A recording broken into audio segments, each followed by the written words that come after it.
everybody, and welcome back to another episode of Relative Pitch. Today, I am so thankful and happy we get to introduce Dr. Steph FryeClark, the Associate Professor of Tuba at East Tennessee State University.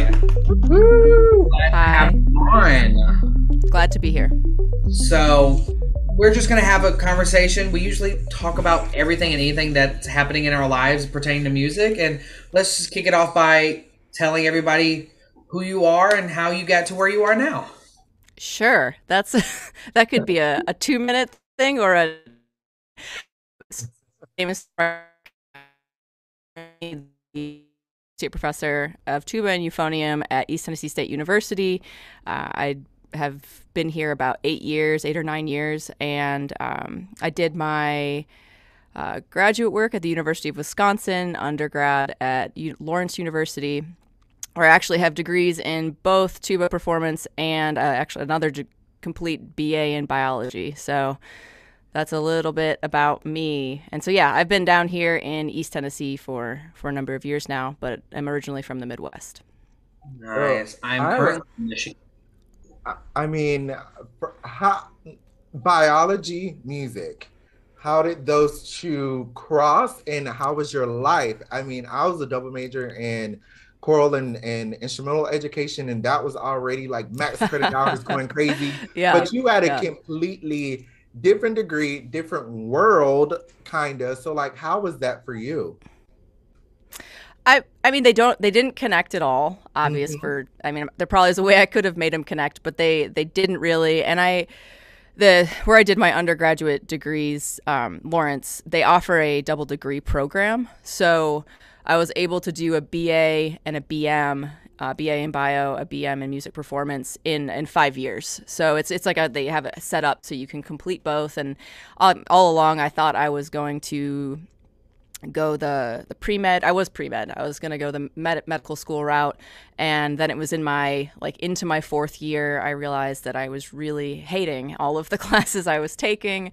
And so I sort of switched to more environmental science at that point, but finished the biology degree. But really what switched, I mean, all along, music was really what I was more interested in, more passionate about. And it was a lot of folks telling me earlier on in life that music was not something I should pursue for a variety of reasons, whether it was my ability level or, oh, well, there's just no options in music. So I made the decision to do both just to keep music in my life. And it was at that point when I realized how much I was disliking the other stuff that I was like, well, let's give this a try. Yeah. I'm going to continue with the master's and see where things go from there. So you see that happen a lot. I came in as a music education major because I was like, I'm going to be a band director because all my band hit the 2nd year and I was like, I hate woodwinds, specifically woodwind. They just make me mad. I would throw my baton at them. Besides Lauren, of course. She's a beautiful flute player and I love her. But like every other, I'm like, I will throw my baton at you. Let me not do this. And I switched to performance. And so I'm glad you realized, like, in your undergraduate degree, that's like, oh, maybe this ain't happening. But Anthony and I were talking like last night, 6 hours ago, that people go into the music degrees just right away sometimes without never having lessons or music theory knowledge, and they get bombarded for the first 2 years because you're doing history, theory, oral skills, lessons, like literally overload, and then people leave and hate music. Yes. We were talking about these 2-year colleges that are all over the world, all over the United States, that don't have music programs, but would be perfect for someone to dip their toe. Yeah, and that's see, the point. like, what kind of this. So, that's crazy that we have to go through. We have such an intense degree, like biology as well, that people sometimes leave within the first year or two and just like, peace out, Girl Scout. I'm not doing this no more.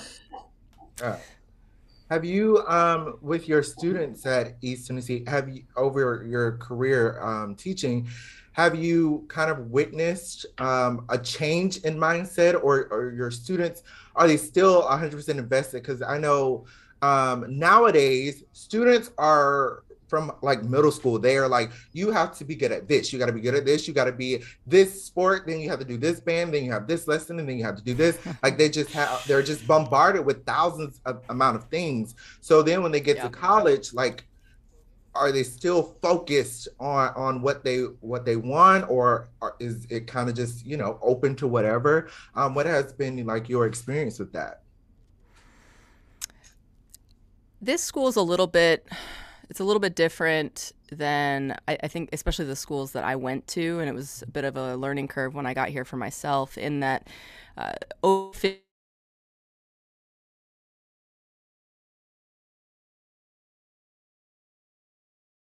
necessarily the background in terms of their parent. Obviously their parents didn't go to college, so there's less understanding as to what that means when they get here, what college actually entails. In addition, I find that these students, just due to the backgrounds that we get a lot of regional students as well, so a lot of Appalachian students, they don't necessarily, they're not as involved as like in the ways like that you were just describing, in like a million different activities. Like they're pretty, whether they're going to high school, they maybe do a high school sport, or maybe are in band and then have a job. Most of the students here are also working to anywhere from 20 to 40 hours a week on top of being in school full time. So it's different in that I don't really find it's a matter of an issue of them being focused because they've been doing so many other things, but simply because they're so busy trying to also still help their families at home and, you know, like get through the day-to-day life. So and Lauren has she wanted to ask, if did you ever consider music therapy, you know, combining music and the biology degree or the science degree in general, and going into that field? I actually did for a while when I was earlier in my undergrad. That was something I was interested in. I think there were a couple things that deterred it back. I mean, I was in my undergraduate degree 15 to 20 years ago. So back at that point, there really weren't that many options in terms of music therapy programs. I know they're a lot more prevalent now. And I think the other aspect of that was I was so turned off by the time I got to the end of finishing up my biology degree that I just had I didn't want to, I wanted to get as far away from it as possible. So, you know, I decided to go get a master's in performance just to, I think, really try my hand at that. That's, I know, because nowadays a lot of, and I'm super glad that this is becoming a bigger field, is music therapy, because it is really helpful and useful. And I think some people may believe that music therapy is only for, you know, the older people of the world and things like that. But music therapy can literally be for anyone. So I'm glad to see that field is, you know, becoming bigger, definitely, in the past couple of years. But also, I want your experience as a tuba professor or as just a tuba student. Did you ever go through any of that and experience feeling discriminated against? Because as a person, for me, you know, growing up I was a brass player. I played euphonium. Woo me. That was not the instrument that, you know, I was supposed to play, or maybe not supposed to, you know, be on that instrument. So I got a lot of that. So did you ever experience that growing up? Sure. In very, very short answer, yes. On and off kind of my entire life and career, really up and still present today. And it's been in different forms. So when I first started playing as a young person, even my parents who didn't quite understand why I would want to play like the tuba, for example. Like that was something that, and I give my mother a lot of credit in that she asked our neighbor, who was an amateur trombonist, played in the local symphony. You know, my daughter really wants to play the tuba, but she's like 4'10" and 90 pounds. And is this really a good idea? And his response was, if that is what she's interested in, then that is what needs to happen, because that's where, you know, that's what's going to hold their interest. And so I give her credit for asking, I give him credit for answering in a super helpful way. So, but yeah, as you know, life has gone on, yes, definitely through different, I'll say, organizations that our instruments are, I'll be really blatant, like through ITA, there has been some elements of discrimination or harassment that have gone along with that, and just, you know, it's innocent to a point, but like I play with the Merari Brass Quintet, and we'll be out performing, and it's mostly older men that, you know, they'll see me with the instrument, and the question always is, without fail, like, why does the smallest person play the biggest instrument, or how can you handle that, or why did you pick that? Don't you wish you played the flute? Nothing against the flute. And, you know, just questions that are innocent, but, and, you know, after a while they kind of pile up. Most recently, I'd say the most I've faced really more directly has been since I moved here. East Tennessee is the South, and in addition to being, when I first moved down here, I identified as a woman, as a cisgender woman, and then I've transitioned since then to identifying more as genderqueer, non-binary, and that combined with also, I came out down here as queer, and also marrying a woman, and those things have made, I'll say, it's significantly harder to do things like recruit. Parents don't want to send their children to study with me, and band directors don't want to send their students to ETSU. So it's been interesting in that regard. You know, I had a student once tell me that decided to come here, that his mother wanted him to transfer out. Well, actually, now he identifies as they wanted them to transfer out after one semester because their mother saw me in our studio recital and said, you know, like, made basically a derogatory remark about trans people and said, you can't stay there. And he said, well, actually, you're not paying for my school, so I'm going to stay here. But, you know, I think my studio has, as a result, there's been a reflection of that in a way. About, I'll say 2/3, maybe even 3/4 of the studio is queer in some way here, which is a large number for, especially in East Tennessee. So right. I think in some ways that's, you know, I'm sure that's a reason why some of these students are coming here, because it's a safe space.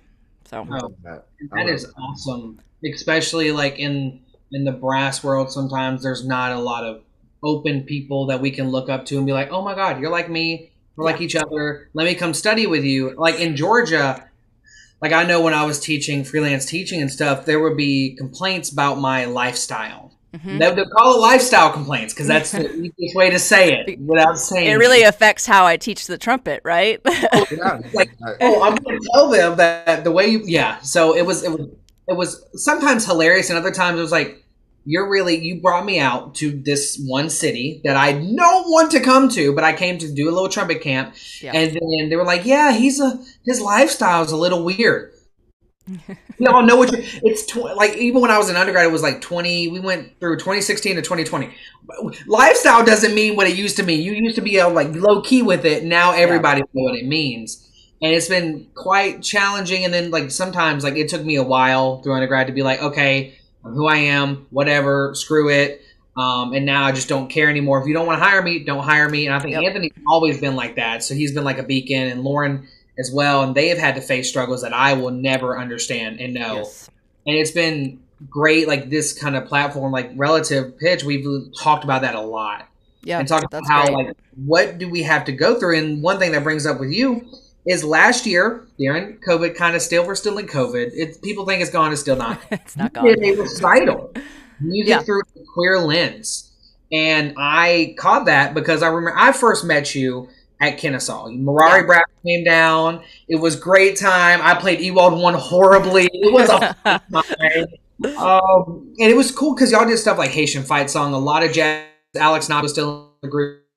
There was a lot of his different because we have American Empire, the big ones, the big staples, and pushing it. And y'all are pushing it in a different way, both through arrangements and commissioning new works by like, hey, we're going to open for anybody to apply the consortium project commissioning thing that y'all did with prize money. Great. And like those kind of things. But I want to talk about the music through a queer lens. Why did you do that? What was the whole thought process? How did it come? Sure. So and I'm going to back up just one step from that. When I was in my doctorate, I made a decision pretty early on that I wanted to focus my dissertation around women composers. Mostly it had to do with underrepresentation. And I wanted to bring forward composers that maybe people hadn't heard of, but really should be hearing of. And the CD I just recorded that. But basically recording, they're all premiere recordings. So none of the pieces had been recorded previously. And so that was a really great project. I had a fantastic time doing it. I got to meet some really interesting people, got to work with some really great people.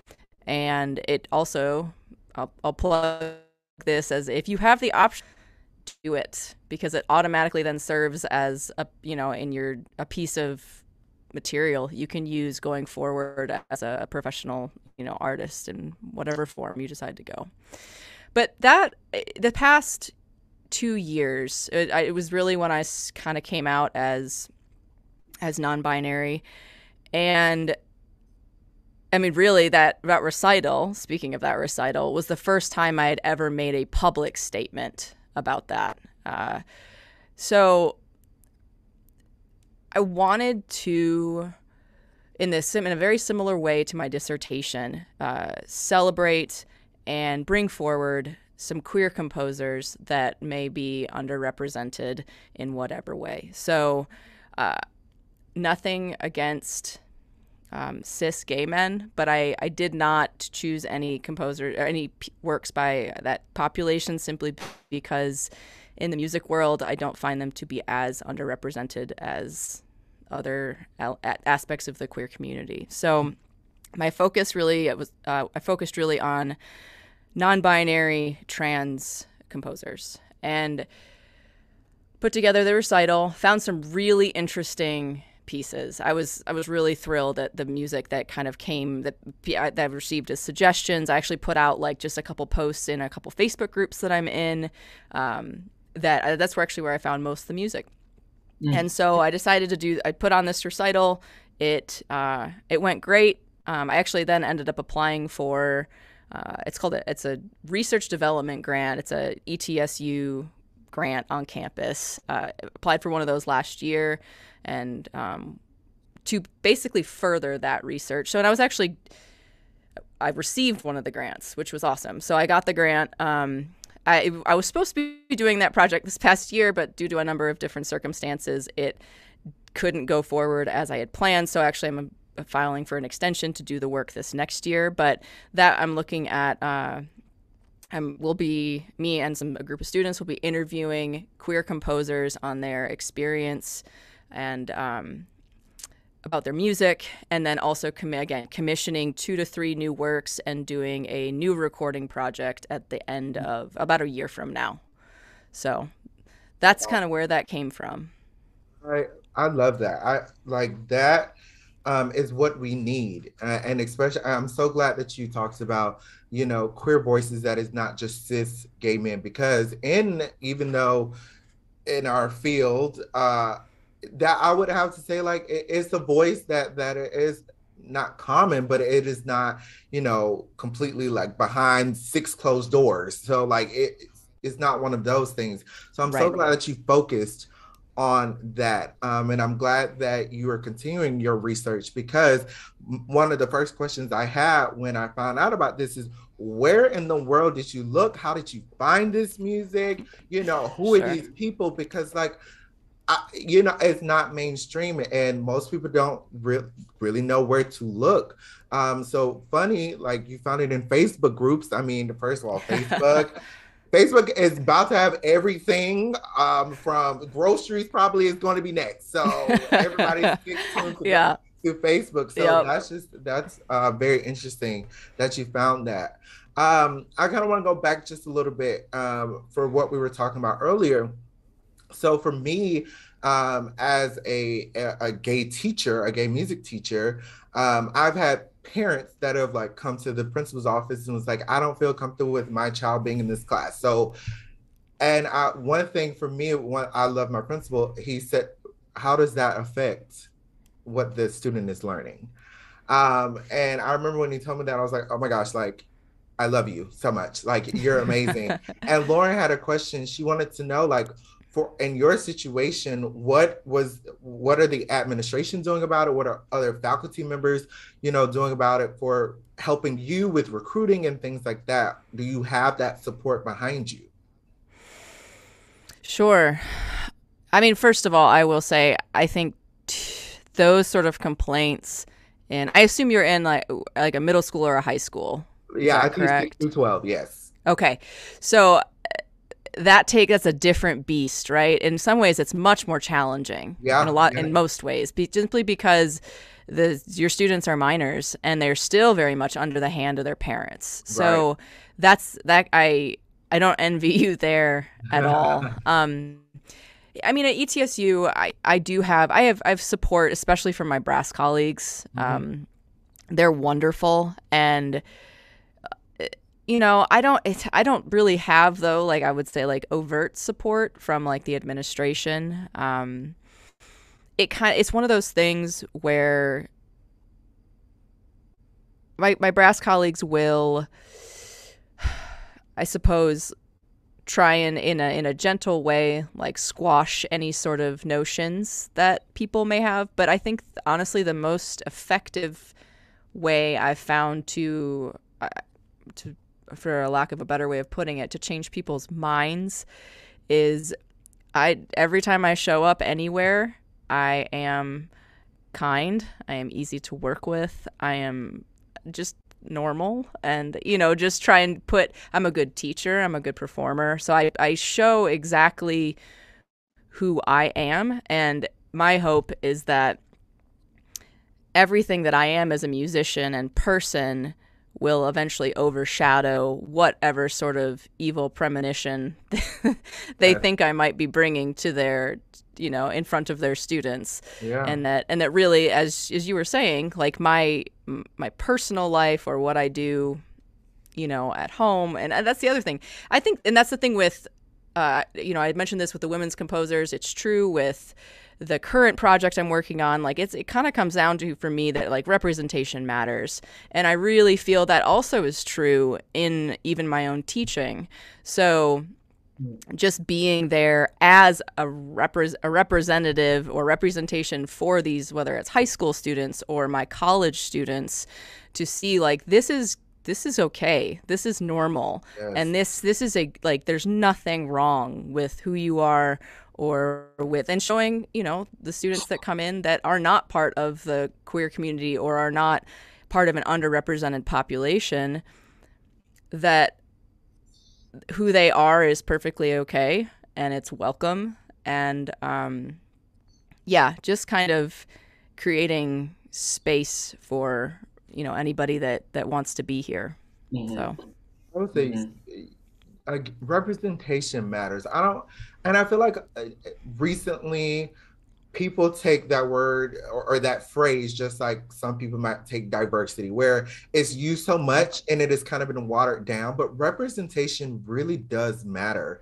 yeah. And like for you at East Tennessee, it's just like I love that you were there because in East Tennessee, which I'm from Georgia, so I'm literally right down. And you know. Yes, I know. Like we know.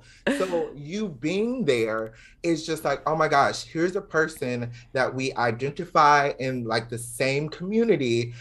They're here thriving, so I can too. Exactly. And I really, really love that. And I've actually had students of my own who've actually, you know, come out to me and it's just like, you know, I feel comfortable telling you this and everything. And I'm just like, wow, like now I really, now I feel where representation does matter. Just me being here allows these students to understand you can do it. I have done it. Yep. You can do it. And people before me, after me, we all belong here. And that is what matters the most. Yeah, no, that's a great point. Thank you for staying there, because I know some people would have probably like gone by now. And that's honestly like that's a conversation, especially recently. It's been, I don't know how much you follow. I mean, it's not just happening in Tennessee, but legislature in Tennessee is not friendly right now. And I'm currently in Florida, and don't say. Oh yeah. Okay. Yeah, you're in Florida. You know exactly what I'm talking about. Now. Yeah, I'm teaching in Florida, so yeah. So yeah, you get it, and it's like it's one of those things where we talk about like, okay, is this really where we want to be? Is this where we want to be raising our kids? And it does come back to every time though, like. No, it is important that we're here. Like, I think the only time we'd ever consider leaving is if it actually just got physically unsafe for us to be here. But shy of that, like, yeah, like I think for both my wife and I to be here for that purpose.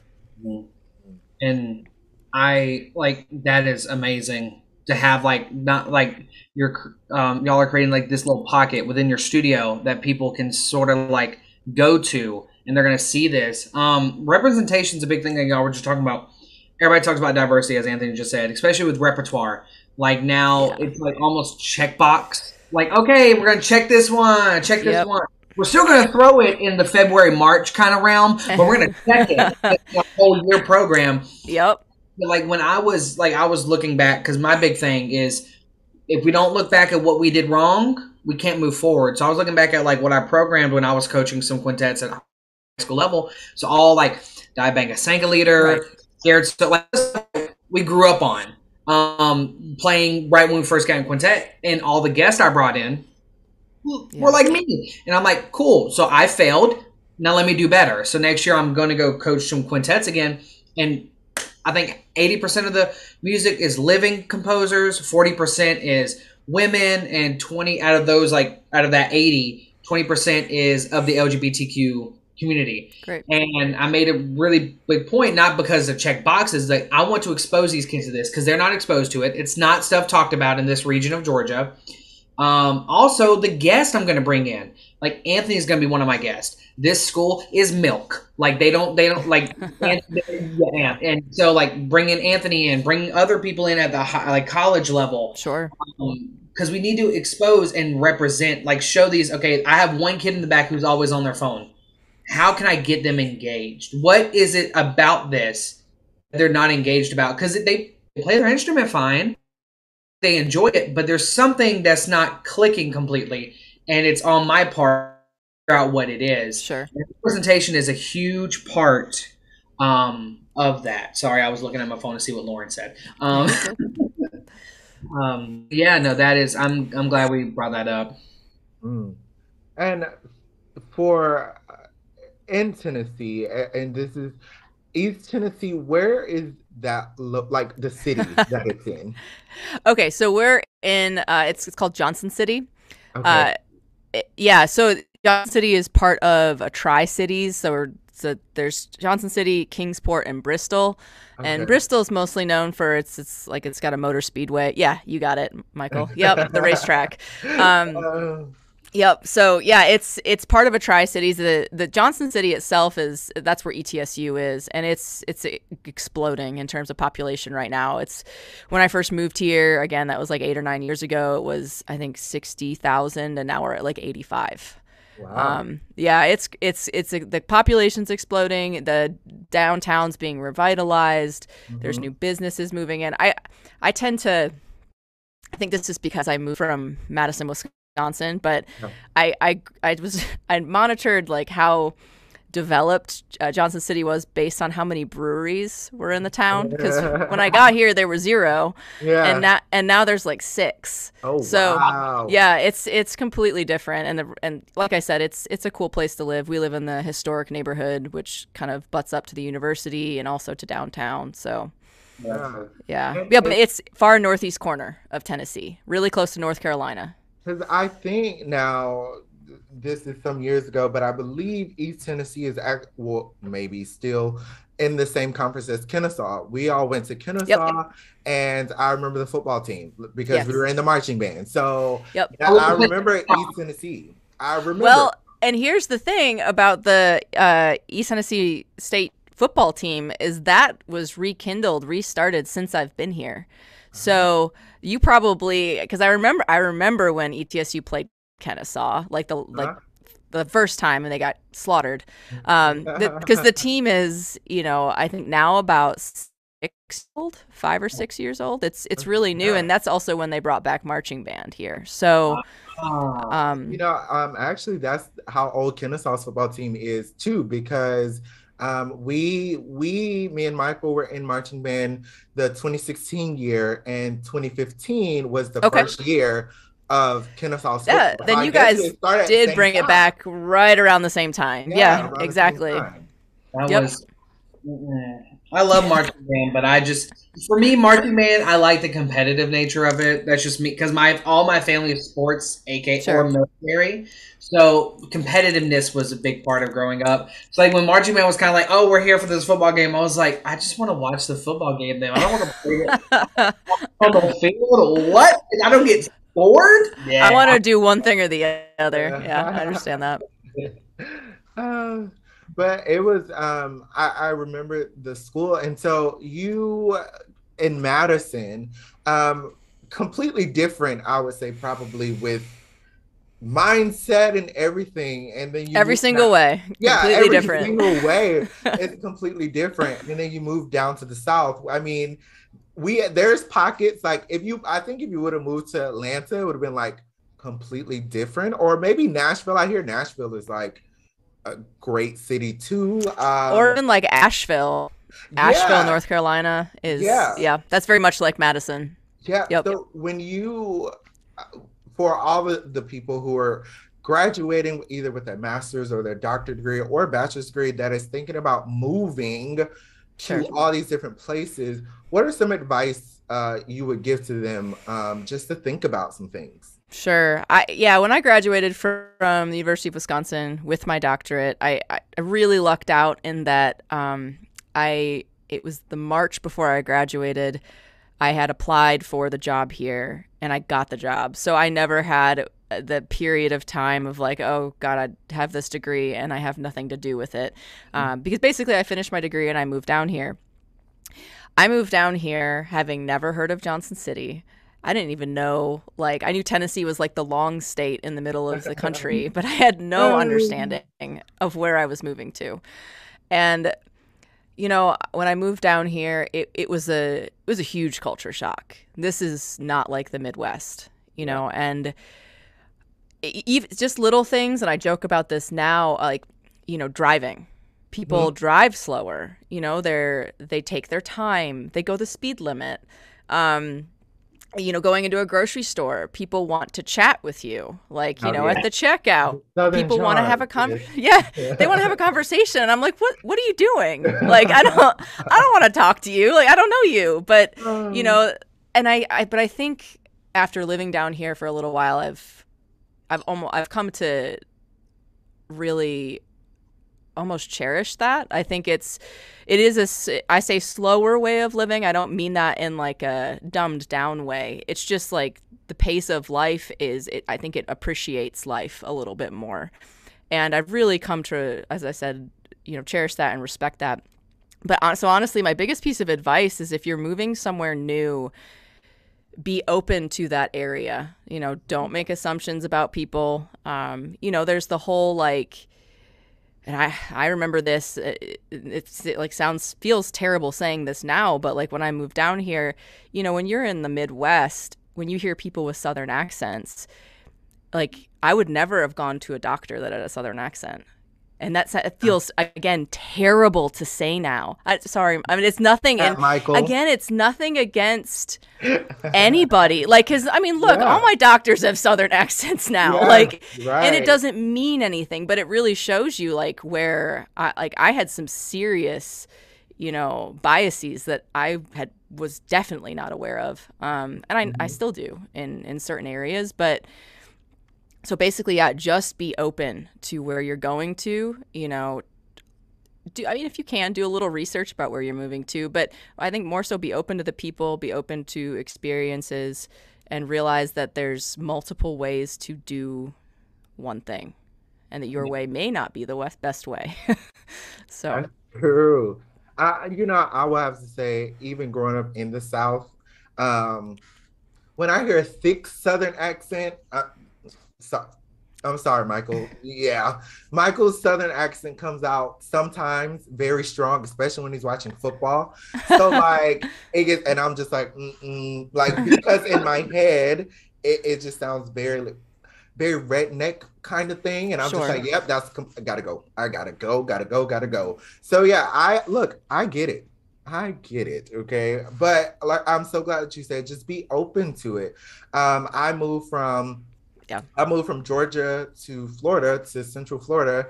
And I had a bias about everybody in Central Florida. I just thought they were Disney freaks, which they are. Let's not get that wrong. But however, it is way more homey and friendlier than I had thought about. So yeah, just be open to it. Yeah. I'll chime in on this because I, of course, kind of saw. And then now I'm up here in Michigan at Kalamazoo at Western Michigan University. Right. It was a change of pace, just like Madison to Johnson. Like Lauren and Anthony can attest. I was always on the go. I was looking for that check. Where's the next check? What are we doing next? Always in my car. And then up here, I was like, wait, I can sit on my couch for a time and open a bottle of wine. Oh, and COVID also helped with that, and it's been cool. People drive the speed limit up here, but that's where the people drive the speed limit there. Me and Anthony made that face. We're like, speed limit in the South, it's like 10 plus. See, but here's the thing: you guys were outside of Atlanta. Like again, that's a different and so different.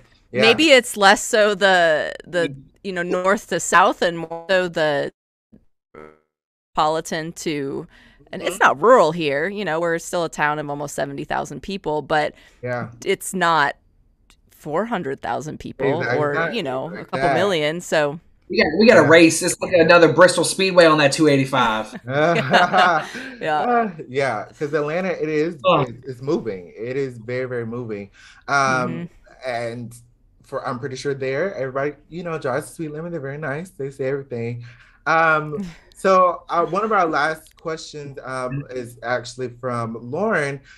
She says, what other projects and performances that you have coming up, and how can people follow your journey? Sure. Okay, so coming up, first of all, my brass quintet, the Merari Brass Quintet, is finally this spring starting to become more active again. We hadn't seen each other in 2 years, and we did a podcast, actually. If you want to check out a different podcast, Merari Unmuted we do not cover the same subjects, so. But yeah, so this is, we're finally back together. We did a residency at a university earlier this spring, and we have a couple performances coming up in Washington State in actually just like 2 weeks. I keep forgetting how quickly that's coming up. So we have that coming up, and then the next big thing I have personally is I'm doing a recital. I'm a guest artist, so I'm doing a recital and a master class at the International Women's Brass Conference in Denton at IWB at North Texas. There we go. Words. I'll be there. You're gonna be there? Awesome. Yeah. So I'm doing a recital that's, again, it's all queer musicians or queer composers, excuse me. So a piece. Some of it's very similar to what I did on the recital last year, but there's going to be a new commission that I commissioned it last year, a year ago right now, and recorded it for a virtual Tuba Euphonium conference, but it'll be the first time I'll play it live. It's by a composer in England named Florence Maunders, and it's for tuba and electric guitar.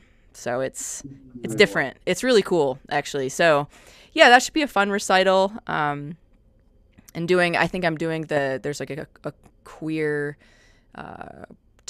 queer brass talk at some point that I was asked to do with a couple other musicians as well. So, and then some sort of master class at some point. So that's the next big thing there. And then again, like my upcoming projects really they revolve around this grant project that I was describing before.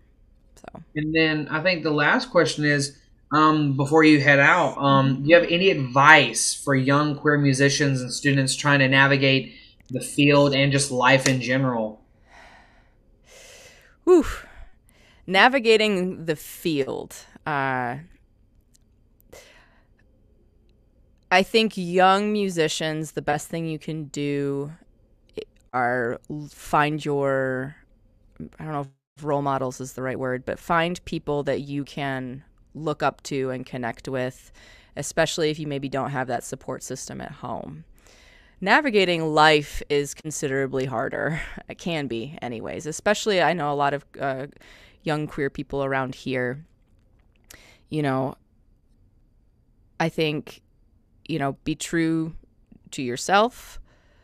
Again, find a support system. I think that can't be said enough. If you don't have support at home, make sure that you are finding support at school or in your community, or even farther out. Reach out to people. Reach out. I'm sure any of you would be willing to, receive an email from somebody, as would I. So, just I think the knowledge that you're not alone and that things do get easier if they're potentially difficult now. So. Thank you so much, because yeah, I think that has to be heard, and I would say the topic that has really been for this episode is representation matters.